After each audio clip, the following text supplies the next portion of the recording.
You might wonder what we're doing here today in this seemingly random spot in London. Well, a grand medieval palace once stood here on this site for more than 700 years that no king or queen ever lived in, and part of it still exists today. So, let's go and check it out.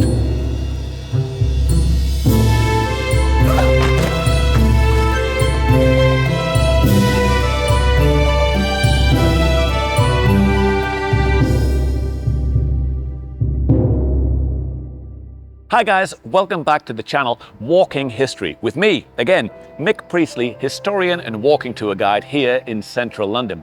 Today, we're standing in the borough of Southwark by the banks of the River Thames, and this is Winchester Palace, or of course the ruins of Winchester Palace. Winchester Palace was built in the 12th century, completed in 1144, and back in its glory days, it was considered to be one of the largest, most spectacular, most important buildings in all of medieval London. It was built here as a townhouse for the Bishop of Winchester, who was a major landowner in the area at the time, and in his role as the King's Royal Treasurer, which is like the Chancellor of the Exchequer today, he would regularly have to visit both the Tower of London, that we learned about in our first video, and Westminster, about 1.5 miles that way, where Big Ben and everything is now, in order to perform his work duty. So, this was built as a convenient spot in between the two, on the riverside, for the Bishop to stay whenever he happened to be in London. What we're looking at here are the ruins of the Great Hall, which have been here since 1136, and of the cellar beneath it. The cellar would have been used for storing food and wine and other such supplies, and it was connected directly to the Thames via a tunnel that used to run underneath these buildings. Obviously, these buildings are way more recent than the 12th century.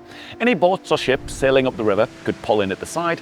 All of the supplies could be taken off through the tunnel into the cellar, nice and easy, no messing about. In those days, though, the floors, the walls, the ceilings here would have been very richly, lavishly and expensively decorated because Winchester Palace was regularly used to entertain royal guests. For example, King James I of Scotland actually dined here in 1424, shortly after his marriage to Joan Beaufort.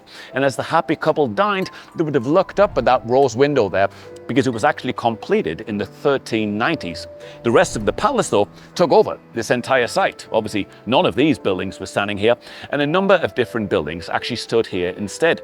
There was a brewery here, a butcher's, a tennis court, a bowling green, a pleasure garden, and 2 separate prisons in the basement of the palace, one for men, one for women, that then, in the years that followed, would become known as the Clink. It's believed that the name might have come from the clinking of the chains that were fastened around the wrists and ankles of prisoners, but with an almost unrivaled reputation for misery, torture and violence, the Clink is often regarded to have been England's most notorious medieval prison.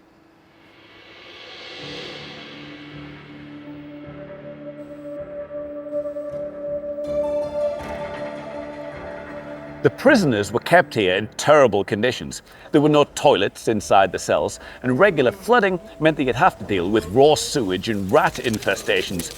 Beds, food and other items also had to be paid for and were actually sold by the guards to the prisoners as a way of topping up their wages. This meant that if you had plenty of money, you could sleep in a better room without your chains on, have a comfortable bed and eat as much as you wanted.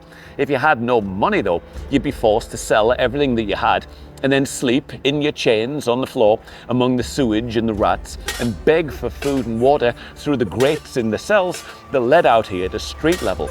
A number of people imprisoned here actually starved to death, while others killed themselves or died of disease, and the inhumane conditions here had appalled a lot of people who heard about it. One attempt to destroy the prison entirely was made by rioters during the Peasants' Revolt of 1381, before another was then made by rioters in 1450, who after murdering the guards and clerics here, released all of the prisoners and burned it down. It was rebuilt in the 1500s though, and a number of high-profile characters soon found themselves imprisoned here alongside any number of drunks, thieves and petty criminals.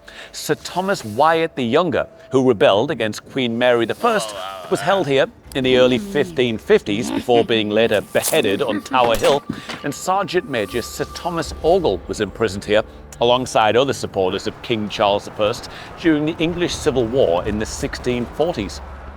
Another 100 years of misery then passed after that though, and by 1745 the prison had fallen into such a state of disrepair that it was declared unfit to be used. But although it seems to have been back in action anyway by 1776, it was eventually burned down again during the anti-Catholic Gordon riots of 1780, and nobody ever bothered to rebuild it. It's now remembered by the Clink Prison Museum, which stands behind me here. It's the museum to the oldest prison in the country, which is of course the prison here at Winchester Palace.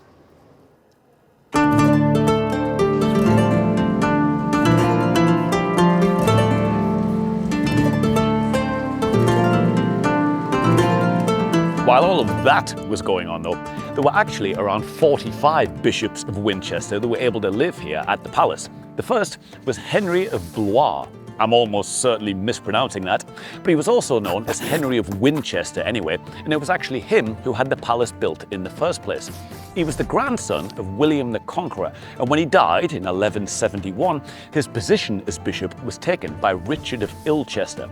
Cardinal Henry Beaufort, who was appointed cardinal by Pope Martin V and actually appears in Shakespeare's first part of Henry VI, then lived here centuries later in the early 1400s, and Cardinal Thomas Wolsey, who was the most trusted and powerful advisor to King Henry VIII, then took the position here for only 1 year after being appointed in 1529. He would have spent more time here had he not accidentally killed himself in a freak accident in 1530 after hitting his head while climbing onto a royal barge. Bishop Stephen Gardiner then followed him anyway, and served an unusual 2 separate terms as Bishop of Winchester between the 1530s and 1550s, but in 1618 the position was then taken by 63-year-old Lancelot Andrews, who had been born on Tower Hill in 1555 and actually died here in 1626.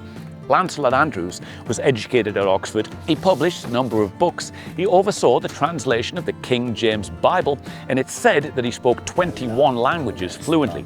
He was extremely well educated, but he was also very much a man of his time, and after fleeing London for Chiswick during a plague outbreak in 1603, he preached a sermon there to give his thoughts on the situation.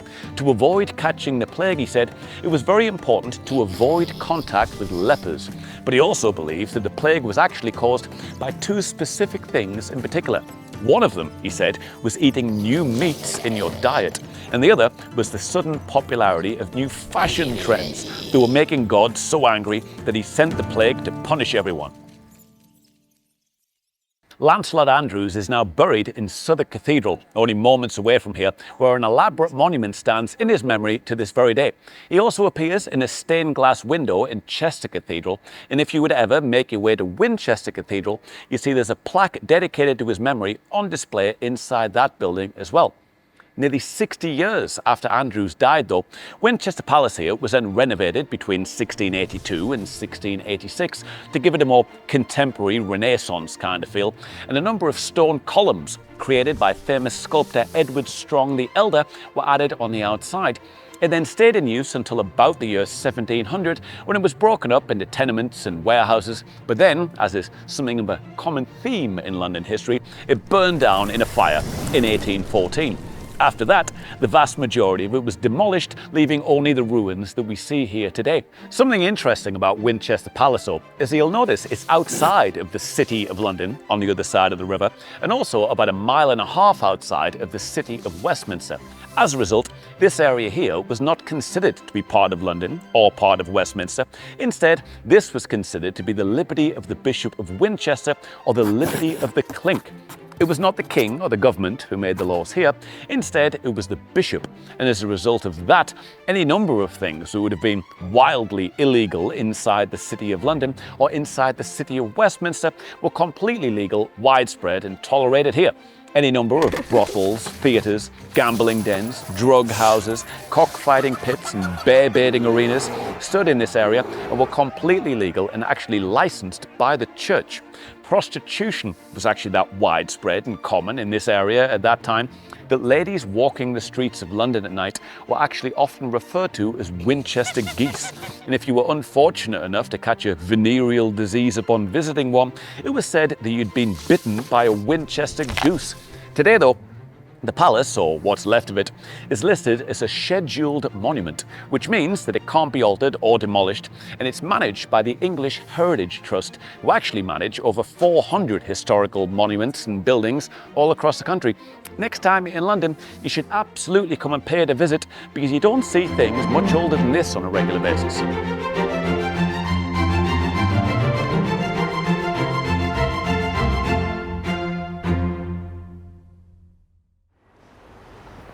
Thanks for watching the video. Don't forget to leave a like, comment, subscribe, share this video with your friends, and you might like to watch this video next.